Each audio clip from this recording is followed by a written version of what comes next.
and my knee is one straight line. Part one.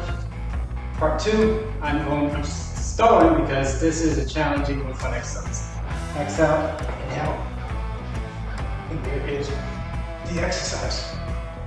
Some of you be like, hey man, can I get a side view? Sure, why not? Again, set up, hip, knee, shoulder, stacked.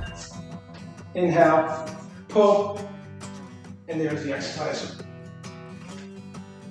And I'll stop for now. How you position this foot's up to you. You can have like so or like that.